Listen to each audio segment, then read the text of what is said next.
Les Detroit Pistons se sont donc fait éliminer lors de ce match 7 à domicile, après avoir gagné le droit de recevoir sur toute la conférence Est.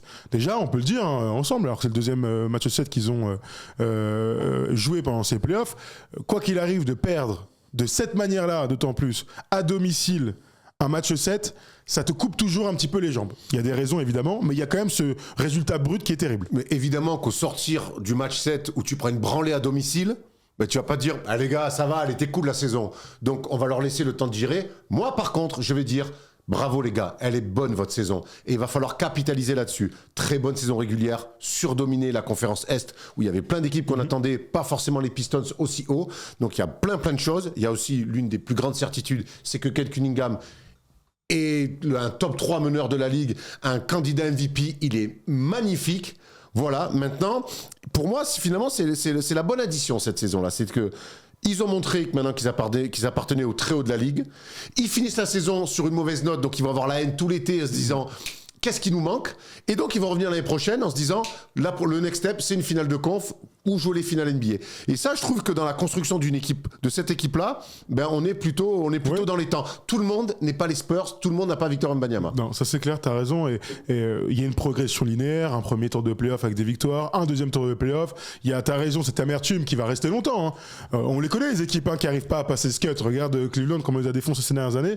Finalement, ils y arrivent parce qu'ils nous semblaient être un petit peu plus armés. Parce qu'il y a une réalité quand même dans cette série de playoffs, c'est qu'on a senti que Cade Cunningham, à un moment donné, manquait cruellement de relais. Il lui manquait ce numéro 2 qu'est James Harden, qu'ont été Evan Mobley à un moment donné, voire Jarrett Allen, donc ça fait déjà 4 joueurs en face, en plus de Donovan Mitchell, bien sûr, vous m'avez compris. Plus Max Strus qui... Bien sûr, mais en tout cas, c'est un numéro 2. Oui. Pourquoi ils sont passés contre Orlando ? Parce que Tobias Harris a monté crescendo dans la série et est devenu une vraie option numéro 2 régulière. On va parler bien sûr des Jalen Duren dans un instant, mais on sent bien qu'il leur manque ce deuxième mec-là qui va pouvoir permettre à un moment donné de suppléer Cade quand il est bien pris et de mettre les paniers importants. Bah évidemment, de toute façon, Tobias Harris, le premier tour qu'il fait, il est exceptionnel. Et t'as raison, et ça change. C'est une bascule aussi dans la série. Mais là, Tobias Harris, bon, le carrosse est redevenu citrouille. Hein. Oh la vache! Ouais, son match 7, les 3 derniers matchs, le match 7 terrible. Mais au-delà de ça, parce que on va pas lui tomber dessus, évidemment. Finalement, Tobias Harris et Tobias Harris, il est magnifique, superbe attitude. Mais c'est vrai que le revoir comme ça, c'est un peu l'éternel recommencement. Non, la vraie question, elle est autour de Jalen Duren, qu'on ne va évidemment surtout pas condamner, parce que c'est un jeune joueur. Et lui, on espère justement que l'année prochaine, il reviendra revanchard par rapport à ces playoffs-là qu'il a, à mon sens, complètement raté. Le match 6, il est un peu mieux, il fait 15-8 ou 15-9. C'est une réalité, ils vont gagner à l'extérieur. Oui, d'accord. En fait, alors, il y a deux trucs, c'est... Vraiment, vous le savez, il est en fin de contrat, il doit re-signer cette année. Donc, il y a une des questions qu'on va se poser ensemble, c'est est-ce qu'il a gagné de l'argent cette saison par rapport à ce qu'il pouvait espérer l'année d'avant, ou est-ce qu'il a perdu de l'argent avec les playoffs qu'il va faire? Tu gardes ça dans ta tête, on se le garde. On reste un petit peu sur le sportif. Je vous donne quand même les stats de Jalen Duren parce qu'on sent bien qu'il cristallise quand même un petit peu toutes les attentions sur cette série. Sur les 2 derniers matchs, les 3 derniers matchs, on va dire, de cette série en 3, il finit quand même, notre ami, à 7 points, 9 rebonds dans le match 7 où ils se font détruire, 15 points, 11 rebonds, 3 blocs à 7 sur 10 au tir dans une belle victoire de 20 points sur le paquet des 3. Il est agressif de fou. Et il est en confiance même. Et ça change tout, même son body language, t'as raison. Il joue des 1 contre 1, tu se dis, il est revenu. Il est pas revenu longtemps, quoi, Jalen Duren. 9 points, 8 points, 11 points, 8 points, 11 points. Il est passé à côté de 2 séries. Regardez cette petite stat là. Le nombre de matchs en dessous des 10 points. Ça a été une torture pour lui. Seulement 6 matchs de saison régulière sous les 10 points cette saison.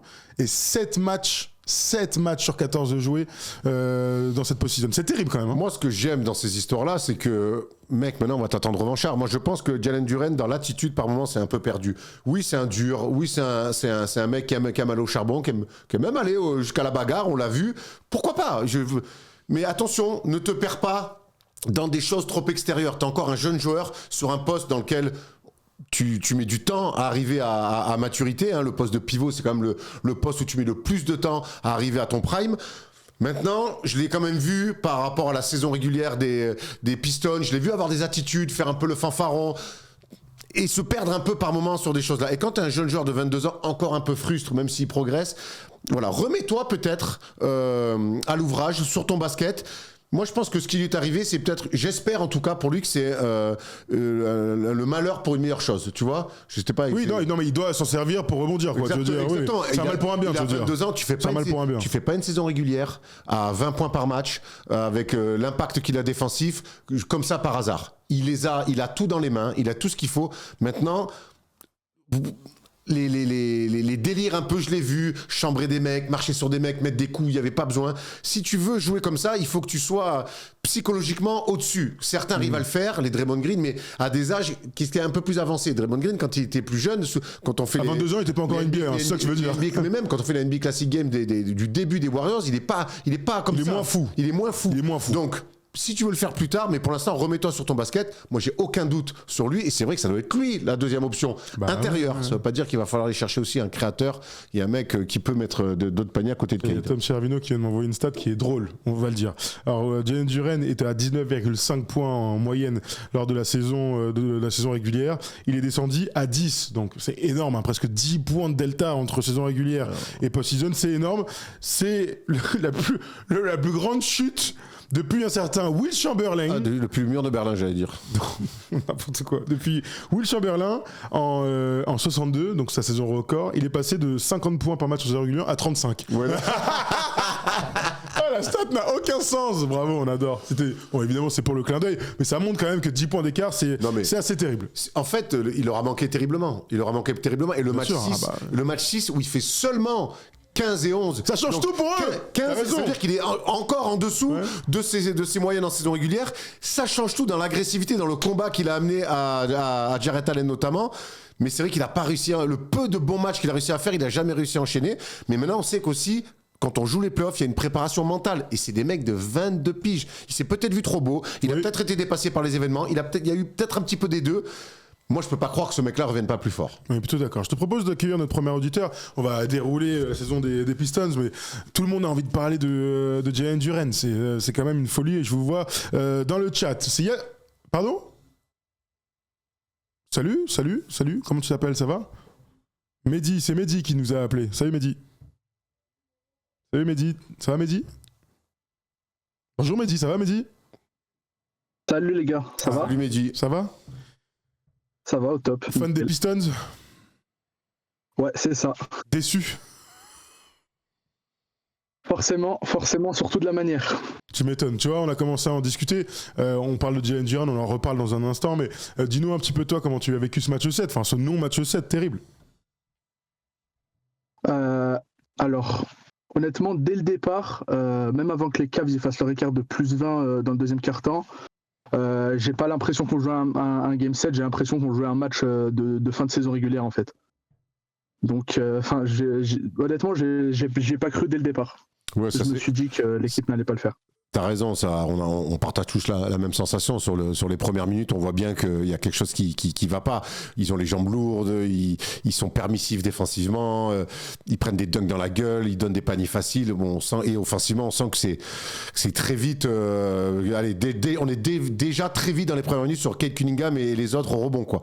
Donc c'est vrai que l'écart se fait vraiment dans le deuxième quart-temps, mais moi, dès le premier quart, je me dis, waouh, ils y sont pas, et j'ai l'impression qu'il n'y a plus d'essence. Tu vois, c'est même pas genre, on est maladroit, on fait des gamelles, parce que les tirs sont très courts ou trop longs. Je me dis, waouh, ils ont plus d'essence. Ouais, en fait, c'est ça prend des mauvais shoots, l'adresse, elle est pas là, donc forcément, quand ça marche pas, on s'en remet à Cade. Et Cade, malheureusement, hier, il était pas dans un grand soir, mais vraiment rien à dire sur Cade. Moi, ce qui m'énerve surtout, c'est que après que les Cavs sont venus gagner à Détroit, je me suis dit c'est terminé. Ils vont venir plier ça chez eux, lancer comme jamais. Ils vont pas rater cette occasion. On arrive à leur mettre quand même une petite gifle chez eux avec plusieurs runs dans le match. Et pour derrière faire un game set comme ça, vraiment ça laisse une mauvaise image et c'est frustrant. J'aurais préféré perdre 4-2 directement. C'est vrai qu'ils te disent tiens tu le veux, hop, tu l'as plus, tu le veux, tu l'as plus, il y a eu un peu. C'est la réalité de ces playoffs là aussi où les équipes sont tellement proches que d'aller gagner à l'extérieur c'est toujours possible. Il y a toujours un sursaut d'orgueil. Moi j'ai quand même en tête le fait que si l'arbitre Tony Brothers, notre ami le frérot, siffle cette faute sur Ausar Thompson lors du match 5, ça change tellement tout dans la série. Non mais pour le coup là c'est un truc avéré. Je veux dire il y a vraiment faute. Si Ausar Thompson il ferme les yeux, il fait 1 sur 2, tu gagnes, tu vas là-bas à 3-2. franchement, ça change absolument tout. Et moi, en tout cas, si j'avais été fan, dans ces moments-là, et l'arbitrage, je pense qu'il faut pas trop en faire, dans ces moments-là, j'aurais d'autant plus eu la haine. Parce que plus la série avançait, plus c'était au bénéfice d'une équipe qui était plus complète, et donc forcément celle des Cavs. Ils ont des raisons d'être frustrés après s'ils gagnent ce match 5. Je sais pas s'ils vont gagner de 20 points comme ils l'ont fait lors du match. Il y aurait eu un match, tu sais très bien que tu joues pas de la même manière. Après, on réécrit l'histoire. Ouais, mais c'est important de le dire quand même. Tu fais très bien. Moi, je me suis parce que t'as raison. On fait un bilan de la saison des Pistons et ce no-call de Tony Brothers. C'est pas une gamelle sur un buzzer beater, c'est une faute pas sifflée. Ce no-call de Tony Brothers, c'est un événement très important de cette fin de saison des Pistons. Voilà. On est d'accord. Parce que tu vas à 3-2 là-bas, tu as le droit de faire le même match, donc je pense quand même qu'il fallait le remettre dans le contexte. Parlons de Jalen Duren, on en a parlé avec Erwan depuis tout à l'heure. Dis-moi un petit peu ton avis, Mehdi, sur ces playoffs et sur la suite surtout. Ouais, alors juste rapidement, je veux juste revenir sur la faute, ce qui n'avait pas été sifflé par Tony Brothers. Alors bien sûr, on peut parler de ça, on peut parler de l'écart abyssal des lancers francs qu'il y a eu, mais pour moi, on a une occasion de mener 3-0, et je ne veux pas lui tomber dessus parce qu'il a été exceptionnel, mais Kate vend le Game 3 sur ses pertes de balles à la fin, alors qu'on doit absolument gagner ce match. On doit mener 3-0. Encore une fois, à la maison, on ne doit pas s'écrouler à la fin. On peut parler de la faute de ce que fait Tony Brothers, on peut en parler, il n'y a pas de problème. On avait ces 9 points d'avance, on s'est écroulé sur la fin, encore une fois, à cause de turnover. Bref, c'est des erreurs de jeunesse, l'équipe doit peut-être passer par là. Tu sais... Et sur Jalen Duren... Attends, vas-y, arrête-toi. Vas-y. C'est vrai que tu as raison, moi, Cunningham, la manière dont il vend le match 3, c'est assez incompréhensible, mais en même temps... Quand tu fais tout... Et quand tu as le 9-0 et que derrière tu choques, mais en fait... Et c'est quelque part l'axe de travail primordial pour moi, c'est qu'il faut un mec à côté de Kate Cunningham qui peut se monter, tenir la balle et créer un petit peu. Parce qu'en fait... Les pertes de balles de Kate Cunningham, c'est les pertes de balles de toute une équipe. C'est ce que t'aimes à dire, Thomas, et t'as tout à fait raison là-dessus. Il fait tout aussi fort qu'il est. Aujourd'hui, dans le basket moderne, ça n'existe pas un mec qui fait autant la pluie, le beau temps dans une équipe. Surtout quand t'arrives en demi-finale de conférence. Donc, franchement, moi, ce match 3, j'ai regardé, je me suis dit, il est sérieux. Mais en fait, après, je me suis dit, mais en fait, c'est juste que... Il est tellement au four et au moulin qu'effectivement, derrière, ça le pousse aussi à faire ça. Et la gestion du 9-0 qu'ils prennent avec Evan Mobley, qui est très très bon, mais c'est vrai qu'en attaque, ils font des choix de merde parce qu'en fait, tout le monde le regarde jouer. Et il prend des pressions défensives monumentales. Donc, ça, pour moi, oui, tu peux être frustré, mais en fait, c'est surtout la faillite d'un système trop simpliste. Mais quelque chose qui était quand même annoncé. Je veux dire, moi, je trouve que d'être allé au match 7 d'un deuxième tour de play-off, en fait, ça relève presque de l'exploit et ça montre à quel point il est fort, Kate Cunningham.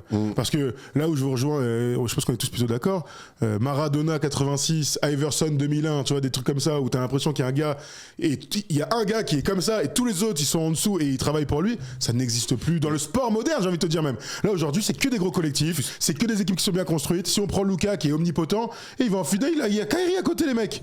Alors, oui, mais je veux dire, tu parlais par rapport à ton profil, là, d'un deuxième mec qui soit capable de. Il a Kyrie Irving, le mec à côté de lui. Enfin, c'est un truc de fou. Donc, pour l'instant, il a pas 1000 de Kyrie. Mais il faudra bien qu'il trouve un gars qui soit très bon dans les grands moments, comme Kyrie Irving, pour espérer l'en finale NBA. Tu sais, hier, j'étais à RMC avec Steph et je lui dis, tiens, c'est qui pour toi le meilleur joueur des playoffs? Et c'était évidemment avant le match 7. T'avais dit Kate direct. Mais moi, je dis Kate direct. Okay. Moi, parce que les stats, les paniers clutch, le nombre de matchs face à l'élimination qu'il a fait, où il a assuré de fou, pour moi, avant ce match 7, c'était Kate Cunningham le meilleur joueur des playoffs. Ok. Mais vous êtes d'accord, mais dites-nous dans le chat aussi, c'est intéressant. Ouais, si pour moi ça se tient complètement parce que honnêtement, même si sur le premier tour contre Orlando, même si on a un Tobias Harris qu'on n'attend pas à ce niveau-là, c'est Kate qui met des daggers, c'est Kate qui sort des performances au point qui sont exceptionnelles à la passe. Enfin, je voulais pas lui jeter la pierre en disant que c'est de notre faute, les turnovers, etc. Vraiment pas, vraiment, il n'y a rien à dire et ça se tient complètement de dire que c'est le meilleur joueur des playoffs, même moi je le pense d'ailleurs. Très bien, super. Alors ouvrons le Jalen Duren, si vous le voulez bien. On a commencé à en discuter. Il y a toujours en ligne de mire la négociation de son contrat. C'est hyper important. Il a 22 ans, il est All-Star, il fait une saison incroyable, il s'écroule en play-off, il va être All-NBA. On n'a pas encore les All-NBA, mais on imagine qu'il sera au mieux dans la troisième équipe. Il y a tous les feux au vert pour que Jalen Duren signe un énorme contrat. On en est là, un énorme contrat. C'est quoi ton avis, Mehdi, sur ses performances, sur les raisons de ses performances en play-off et sur la suite? Alors, honnêtement, je trouve pas les raisons parce qu'en regardant les matchs, j'arrivais pas à comprendre. Mais moi, ce qui m'a dépassé surtout, c'est, je pense que c'est plus mental parce que peut-être ça l'a traumatisé la série contre Orlando parce qu'ils ont été très agressifs à l'intérieur. À un moment donné, il prend un poster par Jamal Cain qui est impressionnant. Là, à l'intérieur, alors certes, t'as 2 intérieurs qui sont grands, forts, etc. Mais le mec, c'est un buffle.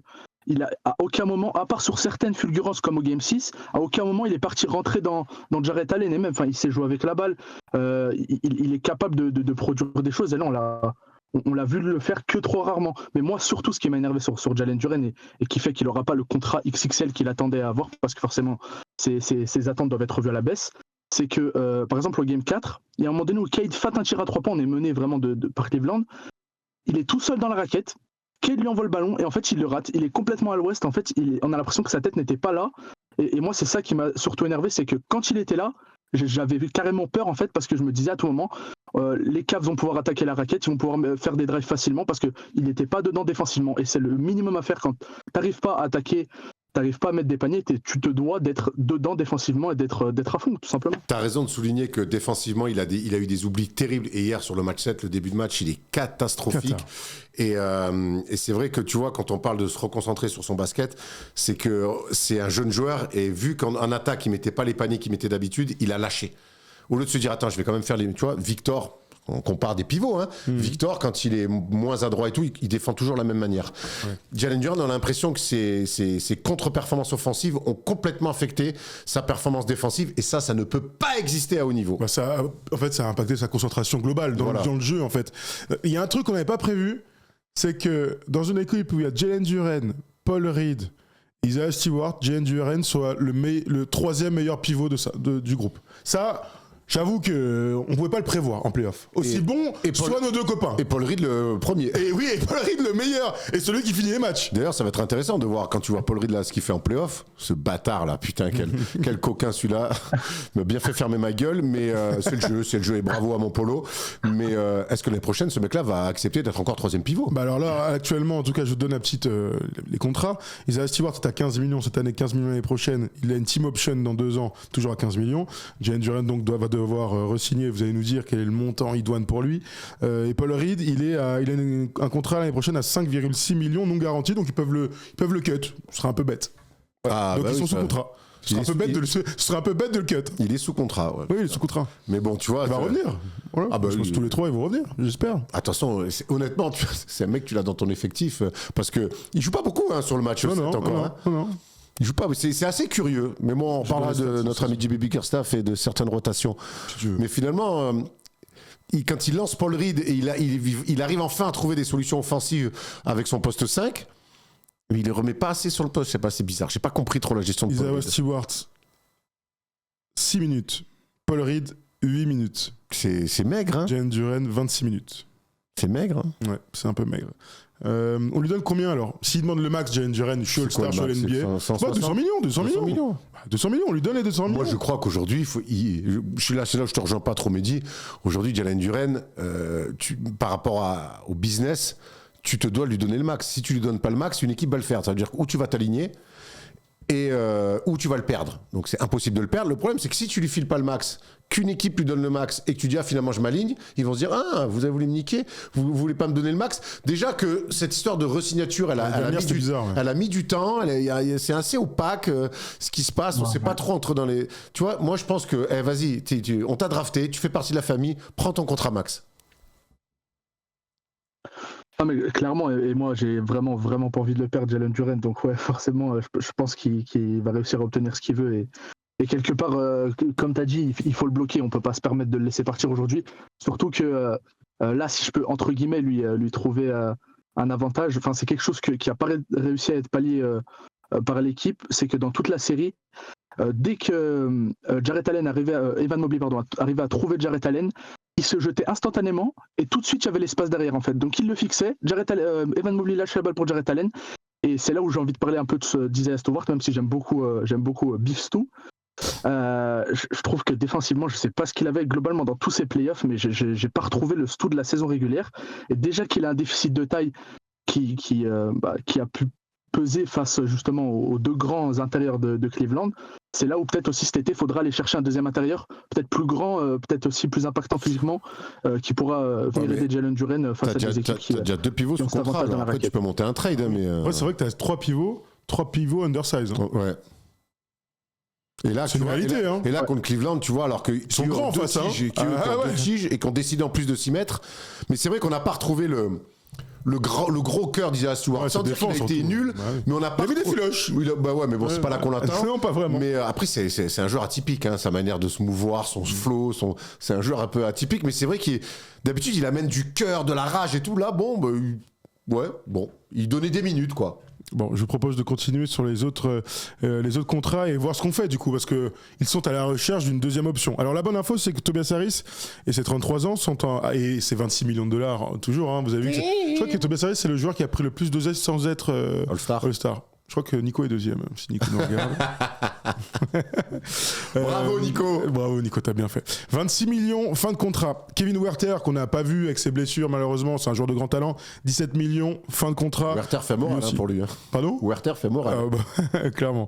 Donc voilà, il y a déjà 40 millions là que vous allez pouvoir utiliser peut-être si les deux joueurs ne sont pas prolongés ou s'ils sont prolongés avec une ristourne. Je pense que Tobias Harris, il s'est bien lancé là-bas, ça se passe bien, je lui souhaite de rester en étant malin, quoi, j'ai envie de te dire. Tobias Harris, on connaît ses limites, c'est une valeur sûre pour traverser la saison régulière qui est longue. Il a été même très bon sur le premier tour de play-off, et sur le début de la série. Tobias Harris est une valeur sûre. Alors tu vas pas lui refiler 26 millions. Je leur souhaite pas. Hein. Mais en tout cas, si Pépère il est bien installé et que ça a l'air de bien matcher, voilà, trouver un bon compromis, ça serait bien de garder Tobias Harris parce que faut capitaliser sur cette saison. Et pour capitaliser sur une saison, faut pas que ça soit le grand ménage. Plutôt d'accord.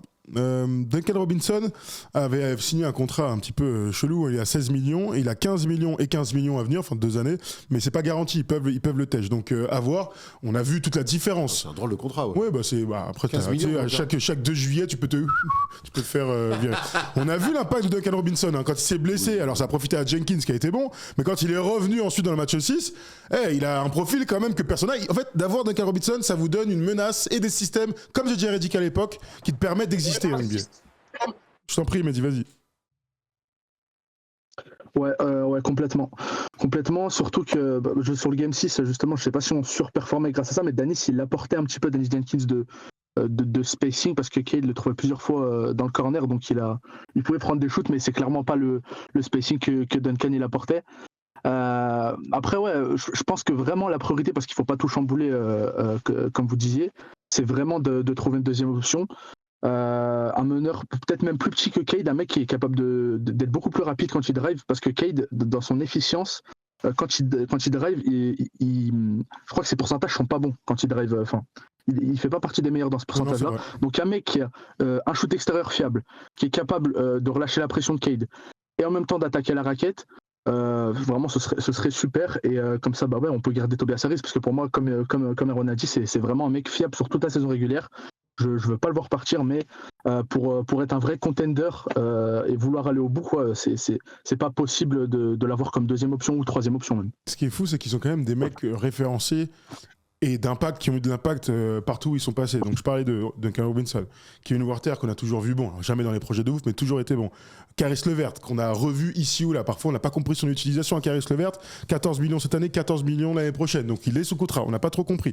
Je vous rajoute aussi Marcus Sasser, qu'on a vu il y a 2 ans, qu'on a oublié, qui est revenu là dans la série 1. Il est revenu, ça leur fait du bien d'avoir des meneurs de jeu de petite taille, qui mettent des shoots, ça fait du bien. J'ai l'impression avec du déchet bien sûr, mais la qualité de Marcus Sasser qui est un micro-ondes. En fait là il est rentré, il faisait des passes, on a l'impression qu'il n'arrivait pas. Donc Marcus Sasser, où tu le fais jouer pour ce qu'il est, mais si tu veux en faire ça, je pense qu'il vaut mieux le laisser partir ailleurs et trouver un mec qui correspond plus au profil. Plutôt d'accord. Les 2 derniers noms que je voulais annoncer, c'est qu'on a quand même la sensation que la suite logique de cet effectif, c'est de mettre en avant des gars qui soit sont en devenir, comme Ausar Thompson, soit qui ont un vrai avenir comme Ron Holland. C'est-à-dire que c'est ces 2 gars-là peut-être qui doivent t'amener ce petit upside dans les années futures. Ausar Thompson, j'ai pas de doute. Ron Holland, son utilisation en play-off, elle me frustre. J'aurais aimé le voir, lui qui a fait une bonne saison régulière, qui a amené du peps, de la course, capable de sanctionner, notamment dans les corners à 3 points, bel athlète. Bon, là du coup, c'est bizarre quoi, t'as des certitudes sur une saison régulière, puis en play-off il a été benché complètement, puis un peu relancé où il a été plutôt bon, et puis derrière il redisparaît. Je reste persuadé que c'est un potentiel et que, encore une fois, ne pas faire exploser complètement tout ce noyau. Je pense pas que ce soit le but de toute manière. C'est juste d'arriver à trouver des gars qui seront toujours un petit peu plus complémentaires de Cade. Vous vous souvenez, il y a 2 ans, ils gagnaient pas un match, mais il n'y avait pas de shooter autour. Ils ont pris Mike Beasley, ils ont pris Tim Hardaway Jr. Ça s'est bien passé, ils ont fait une bonne saison régulière. Un premier tour de playoff, ils perdent ces 2 mecs-là. Ils arrivent à retomber sur leurs pattes avec Duncan Robinson, entre autres, et un Cade qui progresse, et un Jalen Duren qui devient un joueur All-Star. Donc maintenant, il va falloir. Encore une fois, je trouve que la bonne comparaison, c'est celle avec Luka. On part dans un projet, on voit que ça marche pas trop, ok, on arrive à remodeler, et puis finalement, on a une équipe qui est clairement maximisée avec des choix forts. Alors Dallas n'est pas Détroit, hein. Enfin Détroit n'est pas Dallas plutôt. Donc on va quand même leur souhaiter d'arriver à faire les bons trades. Et est-ce que les mecs restent pendant 2 ou 3 ans dans un cycle à moyen terme? C'est le but pour aller en finale de conf. On le voit bien. Les équipes là qui vont loin, c'est des équipes qui sont ensemble depuis longtemps. Les Knicks et les Cavs, c'est des équipes dont le corps de joueurs sont là depuis au moins 3 ans. Il y a James Harden qui est arrivé quand même au cours de mais il n'empêche que les autres sont tous là depuis longtemps. Bah oui, mais c'est plus important. Si tu peux faire des trades, ok. Clarkson n'était pas là au Knicks avant. Je voulais être un peu taquin. C'était mauvais. Si tu compares le rôle de James Harden avec celui de Clarkson, c'est des meneurs et arrière combo scoreurs tous les deux qui ont fait les compétitions internationales. Pas faux Thomas, pas faux. Très stylé tous les deux d'ailleurs. Bon, on est d'accord pour dire que c'est une saison réussie malgré ce match 7 terrible à domicile. Ah ben oui, moi je dis que c'est encore une fois deux steps de passer en une même saison. L'amertume de ce match 7, elle est évidente, mais avec le recul, quand tu seras cet été au bord de la piscine à siroter des cocktails, Mehdi, tu nous diras que la saison des Pistons, elle est réussie quand même. Ah mais bien sûr, complètement. Moi, comme j'ai dit au tout début, la seule chose qui est frustrante, c'est la manière. Mais si les gars avaient livré un combat fou et étaient sortis hier au Game 7, vraiment, je les aurais applaudis parce que c'est une saison exceptionnelle.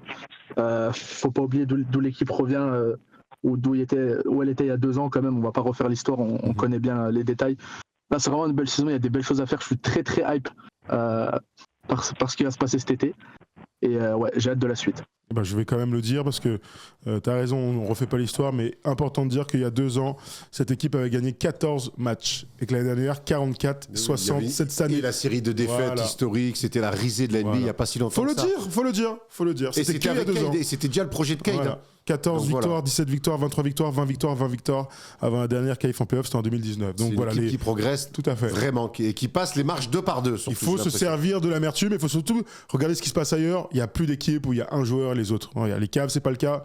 Les Knicks, ce n'est pas le cas non plus. Les Celtics, les derniers champions de la conférence Est, ne l'étaient pas non plus. Merci Mehdi de nous avoir appelé. J'ai entendu que tu étais en voiture là. Hein, j'ai cru comprendre que tu es en voiture là. Ouais, pas bien. C'est ça, exactement. Concentré sur la route, Mehdi. Ah non, mais je suis à l'arrêt. Je suis à l'arrêt, vous en faites pas. T'es bon. Bon, merci Mehdi à toi. Salut Mehdi. Allez, merci beaucoup les gars, bonne soirée. Si vous êtes fan comme Mehdi des Pistons, vous nous dites ce que vous pensez de la saison de Détroit et puis on en rediscutera s'il se passe quelque chose. Voilà, coach de l'année, JB Bickerstaff, la star. Bravo monsieur.